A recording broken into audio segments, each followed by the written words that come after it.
어느 목사님의 칼럼을 읽다가 이런 문장이 눈에 들어왔습니다. 고난 있는, 의미 있는 고난은 빛난 보석입니다 라는 글이었습니다. 이 글을 그냥 지나치지 않고 씹어보고 다시 곱씹어 볼 때 이런 생각이 들었습니다. 고난 중에도 어떤 고난은 의미를 깨달았기에 그 고난이 나를 새롭게 하는 변곡점이 될 수 있는 고난이 있는가 하면, 어떤 고난은 그 의미를 깨달을 수 없기에 우리를 힘들게만 하는 그런 고난이 되기도 한다는 것입니다. 고난을 만났을 때 고난의 의미를 깨달아서 그것을 내가 발전하고 성장하는 그런 의미로 이용하기도 하고, 어떤 고난은 그 의미를 깨달을 수 없어서 내 마음이 상하고 절망하고 좌절하는 고난이 된다는 것입니다. 그 의미를 깨달으면 고난도 빛나는 보석과 같은 그런 내 삶을 변화시키는 능력이 될 수 있다는 것입니다. 그런 의미에서 시편 119편 71절은 고난에 대해서 우리에게 이렇게 교훈하고 있습니다. 고난당한 것이 내게 유익이라, 이로 말미암아 내가 주의 율례를 배우게 되었도다. 아멘. 시편 119편의 저자는 고난이 유익된 것이다 이렇게 고백하고 있습니다. 고난을 통해서 시편의 기자는 하나님의 말씀을 기억하게 되었고, 하나님의 말씀을 배우게 되었고, 그 말씀을 통해서 내 삶에 다가오는 고난의 의미를 깨닫게 되었고, 그것을 통해서 하나님의 은혜 안에 거할 수 있게 되었다는 것입니다. 그래서 고난도 내가 당하는 아픔과 어려움과 환난도 나에게 유익이 될 수 있다라고 고백하고 있다는 것입니다. 세상을 살아가는 대부분의 사람들은 고난을 해로운 것이라고, 무익한 것이라고 생각합니다. 그래서 고난을 피해버립니다. 하지만 시편의 기자는 고난을 하나님을 깨닫는, 하나님이 우리를 깨우는 은혜로 사용하고, 그것을 통해서 우리가 다시 하나님 앞에 설 수 있다고 한다면 그것은 우리에게 큰 은혜가 될 수 있다라는 교훈을 우리에게 증거하고 있습니다. 지난 8월 27일 목요일에 광주의 코로나 확진자가 갑작스럽게 확산이 되었습니다. 그래서 시 당국에서 사회적 거리두기 3단계에 준하는 2단계 행정명령을 내렸습니다. 우리의 모든 일상들이 거의 멈춰버린 것처럼 느껴졌습니다. 음식점이나 커피 전문점, 프랜차이저형 가게들이 심각한 타격을 입을 수밖에 없게 되었습니다. 뿐만 아니라 우리가 드려지는 모든 예배가 얼굴을 대하는 대면 예배, 이제 모일 수 없게 되었습니다.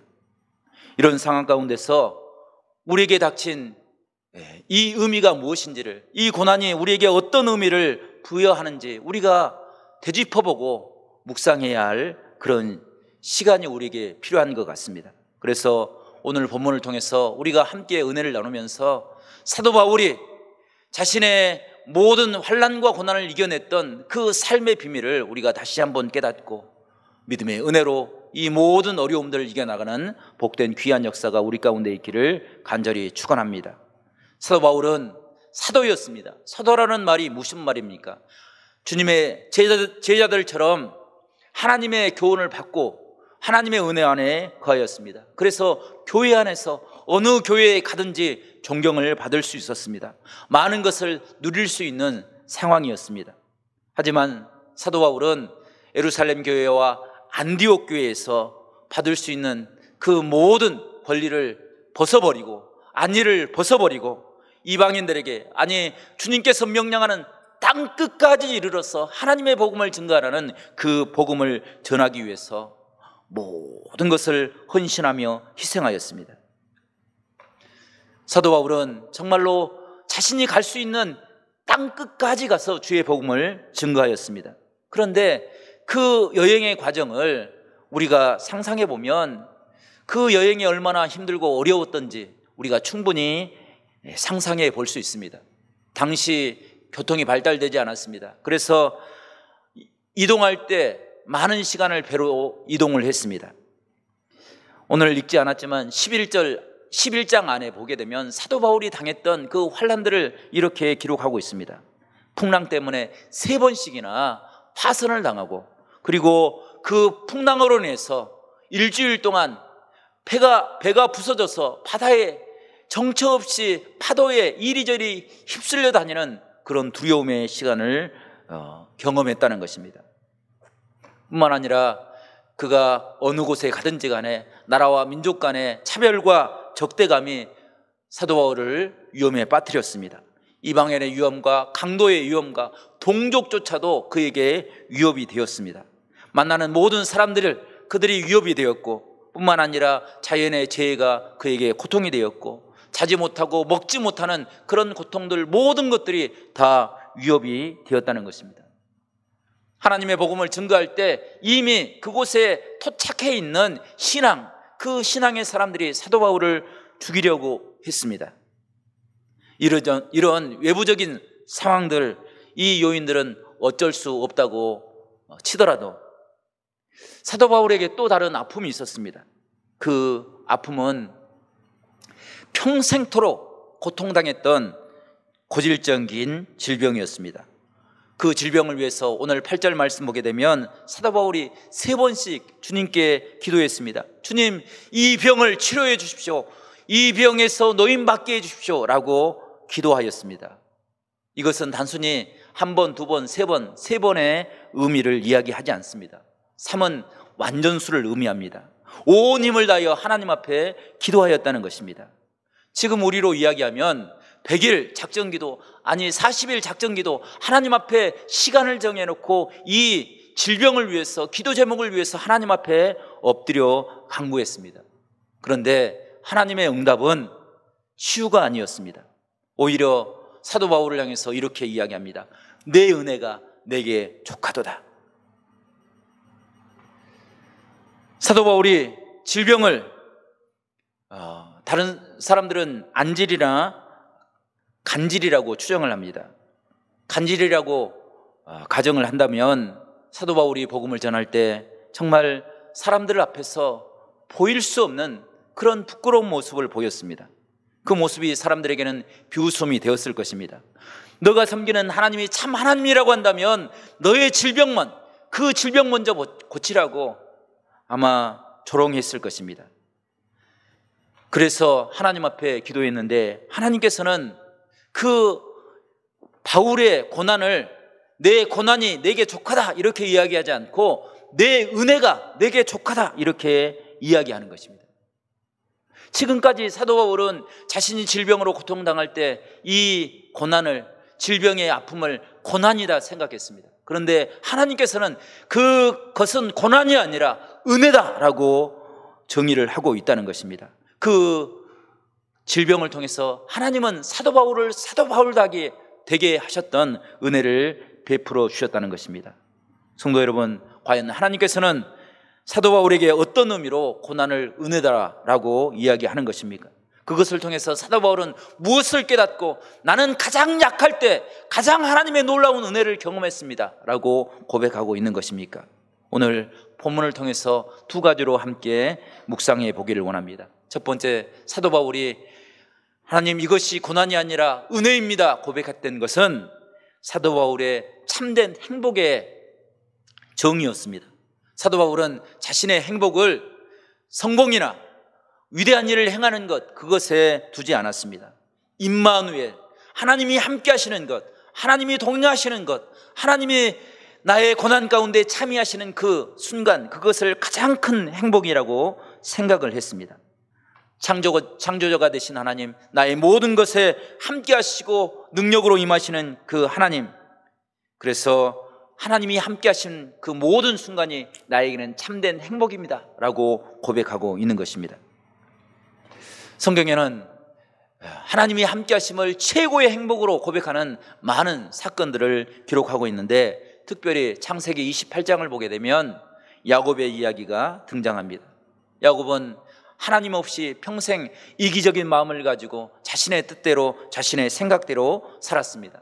그런데 16절 말씀 보게 되면 그의 인생이 크게 변화되는 놀라운 깨달음의 역사가 일어납니다.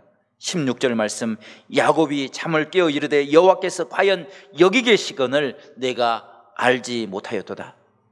야곱은 지금까지 하나님이 어디 계신지 어떤 분인지 알지 못하였고 관심도 없었습니다. 자신의 뜻대로, 자신의 생각대로, 자신의 지혜대로, 자신의 꾀대로 살아왔습니다.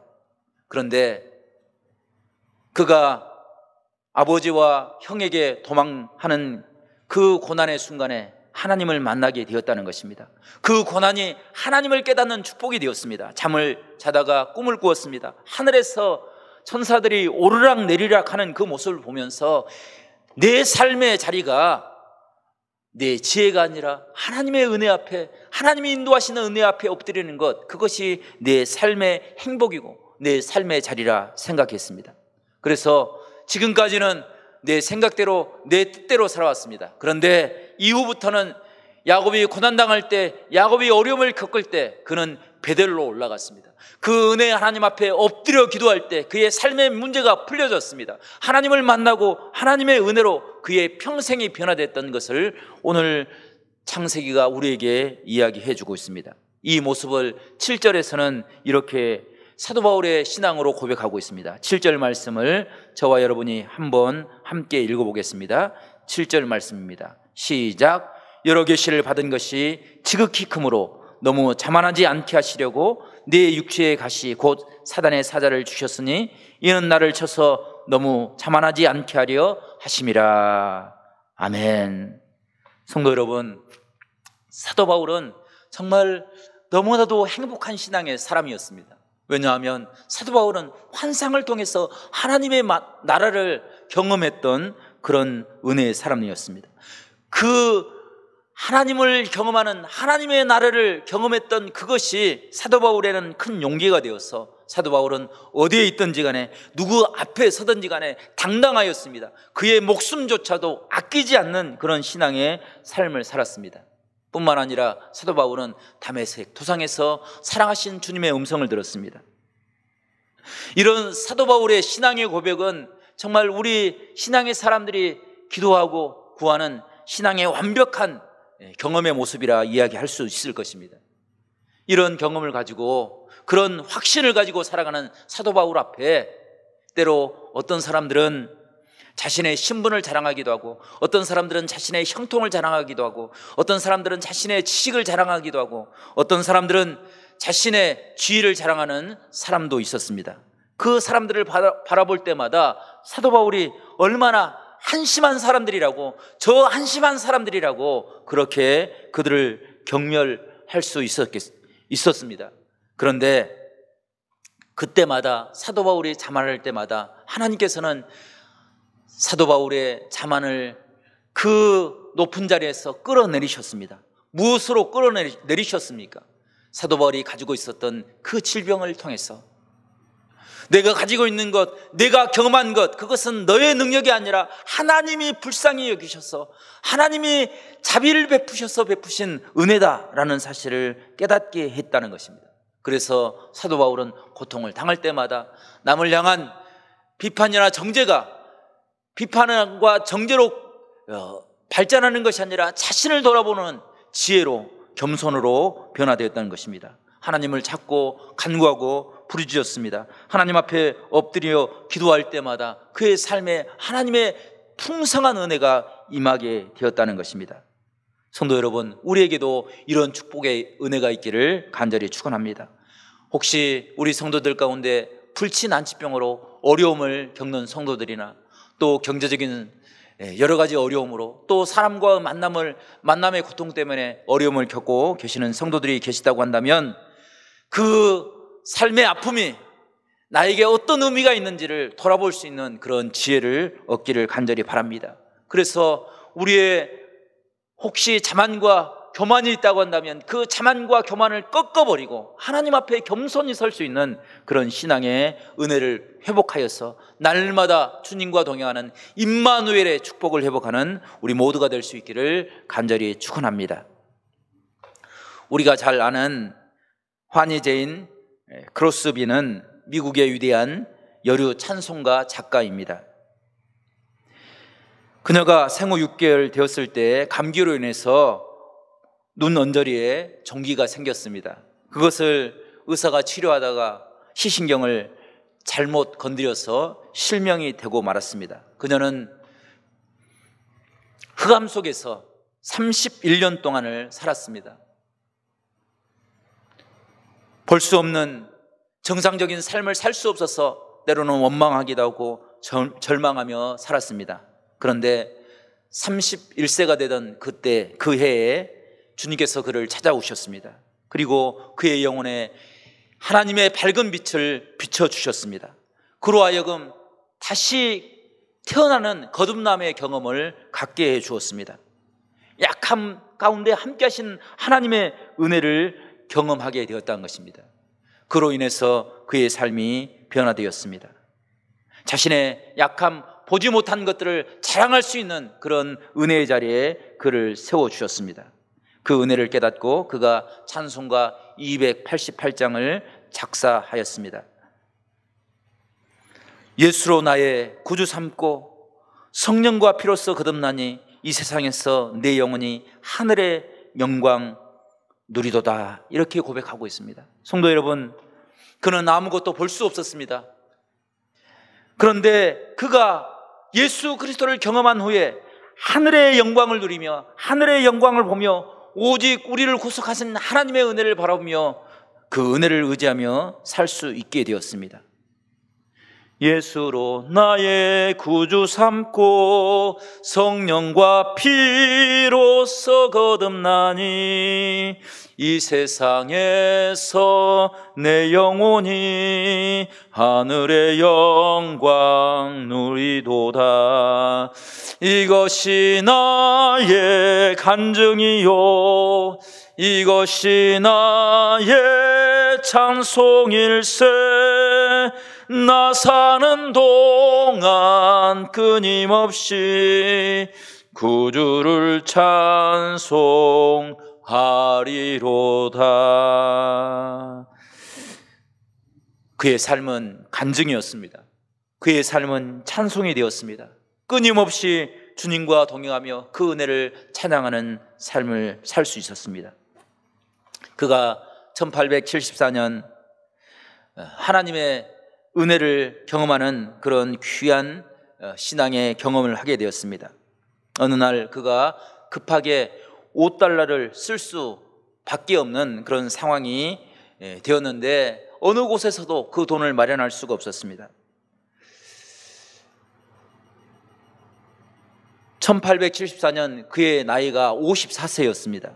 54세가 되었는데 그때 단돈 $5를 해결하지 못하는 자신의 모습에 실망을 하였습니다.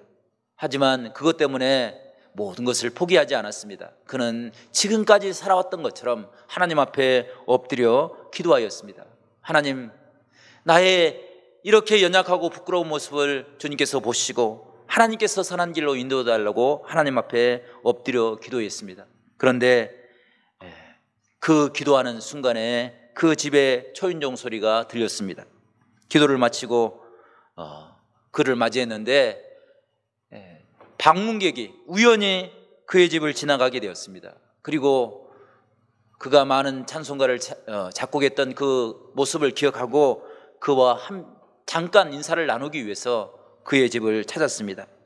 짧은 만남을 하고 그가 악수를 하고 그녀를 떠나갔습니다. 그 사람이 떠나간 후에 그의 손에는 $5가 쥐어져 있었습니다.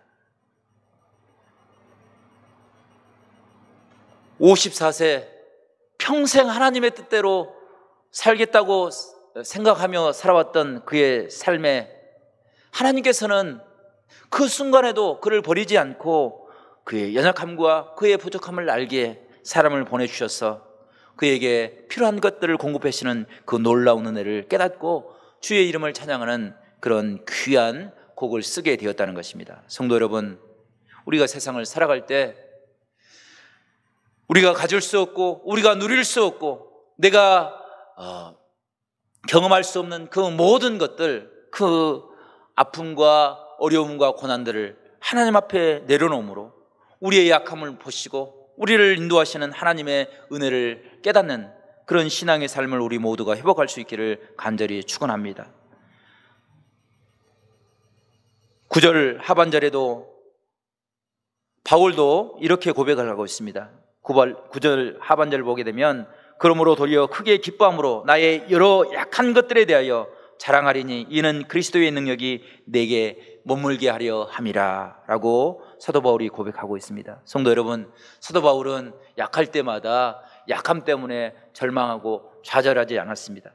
그 약함이 그리스도의 능력이 나에게 머물게 하는 그런 축복이 되도록 하나님 앞에 엎드려 기도하였습니다.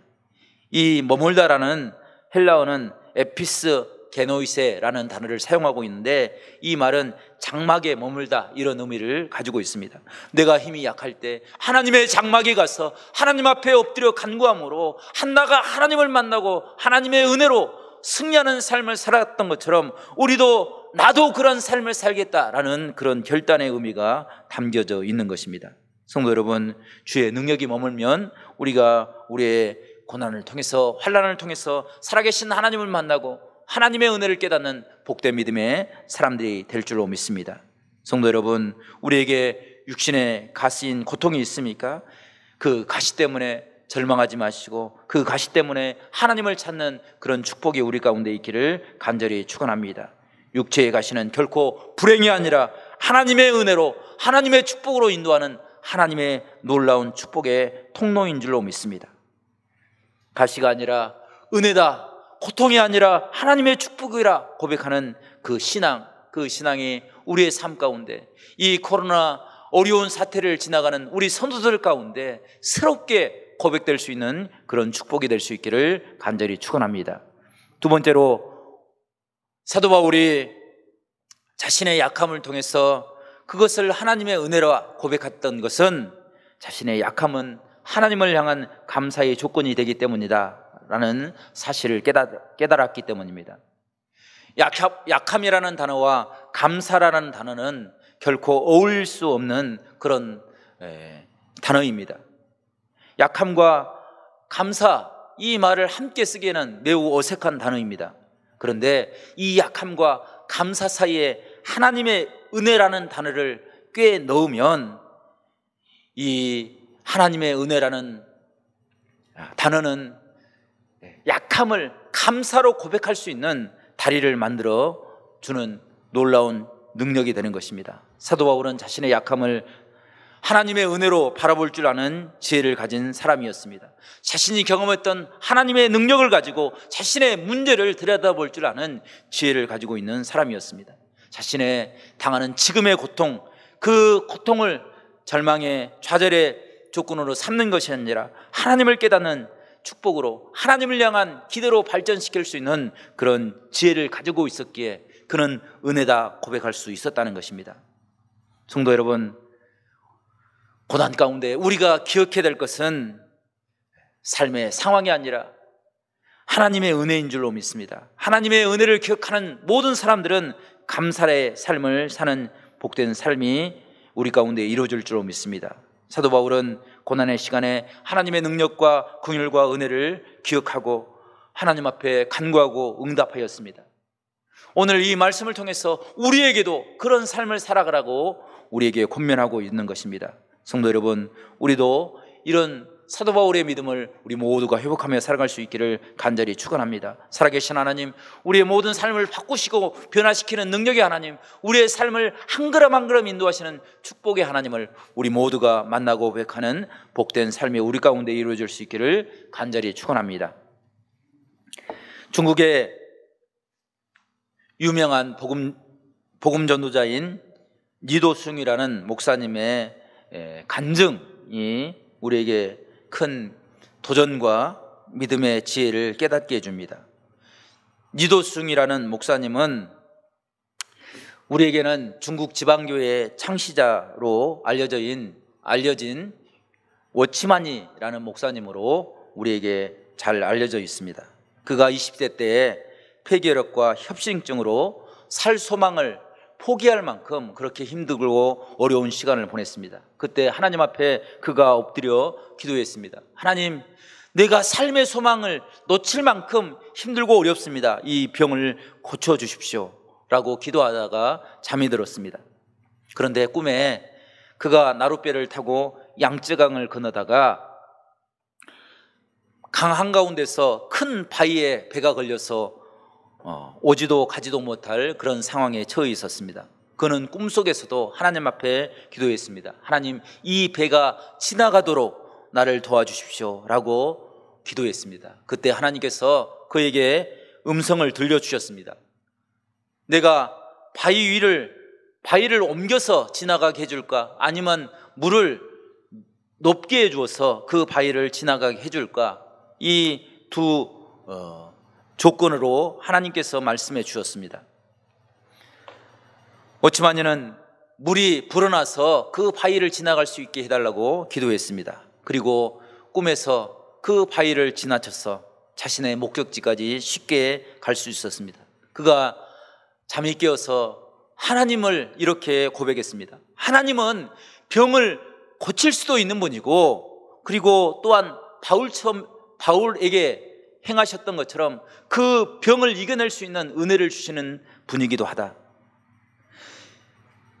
그래서 그 하나님 앞에 그가 엎드려 기도했습니다. 하나님께서는 내가 기도하면 이 폐병과 협심증에서 노임을 받을 수 있도록 하나님께서 은혜를 허락하여 주실 줄로 믿습니다. 하지만 나는 그것을 구하지 않겠습니다. 오히려 나는 이 질병과 함께 하나님의 은혜를 날마다 경험하며 살겠습니다 라고 고백하였습니다. 그는 평생을 이 병으로 힘들고 어려운 시간을 보냈습니다. 하지만 하나님께서 그에게 감사하는 마음을 허락하여 주셔서 그는 평생 하나님의 복음의 은혜, 그 은혜를 붙잡기 위해서, 그 질병에 쓰러지지 않기 위해서 하나님의 능력을 구하며 하나님의 사명을 감당했습니다. 그가 69세까지 중국의 복음의 영혼을 구원하기 위해서 많은 세계 열방에 하나님의 복음을 증거하기 위해서 노력하였습니다. 이 모습이 오늘 9절의 말씀처럼 우리에게 들려집니다. 하나님께서 바울에게 이렇게 이야기합니다. 내게 이르시기를 내 은혜가 내게 족하도다. 내 능력이 약한 데서 온전하여짐이라. 약한 것, 그것은 불평과 절망과 좌절의 조건이 아니라 하나님을 찾는 은혜의 조건이 될 수 있도록 바른 신앙의 모습을 가지고 살아가라 말씀하고 있는 것입니다. 사도 바울은 자신의 육체의 가시 때문에 말할 수 없는 하나님의 은혜를 경험했습니다. 그 은혜를 하나님께서는 족한 은혜로 고백할 수 있도록 하나님께서 은혜를 베풀어 주었습니다. 성도 여러분, 우리가 당하는 여러 가지 아픔들, 고통들, 그것이 하나님의 은혜를 깨닫는 축복이 될 수 있기를 간절히 축원합니다. 인생의 행복은 밖에서 주어지는 것보다 안에서 우리가 깨닫고 결단하는 것, 그것이 훨씬 더 큰 감사의 조건, 행복의 조건이 될 수 있습니다. 그래서 사도 바울은 날마다 자신이 육신의 즐거움을 가지고 있었지만 범사에 감사하라고, 어떤 일을 만나든지 어떤 상황에 부딪히든지 감사하며 살아가라고 말씀하고 있습니다. 성도 여러분, 우리에게도 이런 축복의 은혜가 있기를 간절히 바랍니다. 코로나 사태가 어떻게 발전하는지, 어떻게 우리에게 다가올는지 우리는 알 수 없습니다. 여전히 보이지 않는 미래의 어려움들이 예측이 됩니다. 그러나 이 어려움 때문에 신앙을 포기하는 것이 아니라, 이 어려움 때문에, 이 고통 때문에 전능하신 하나님, 우리의 모든 삶을 다스리시는 능력의 하나님을 깨닫는 복된 은혜가 우리 가운데 있기를 간절히 바랍니다. 임마누엘의 하나님을 깨달음으로 그 은혜 앞에 감사하며 살아갈 때 우리의 삶이 고통을 이겨내는 복된 신앙의 삶, 하나님의 은혜로 세상을 승리하는 복된 귀한 믿음의 삶이 우리 가운데 이루어질 줄로 믿습니다. 그런 아름다운 삶을 살아가는 우리 모든 송월교회 성도들이 될 수 있기를 간절히 축원합니다. 기도하겠습니다. 하나님 아버지, 감사합니다. 부족하고 연약한 저희들을 택하여 주셔서 이 힘들고 어려운 세대, 인류가 경험해 보지 못했던 그런 힘들고 아버지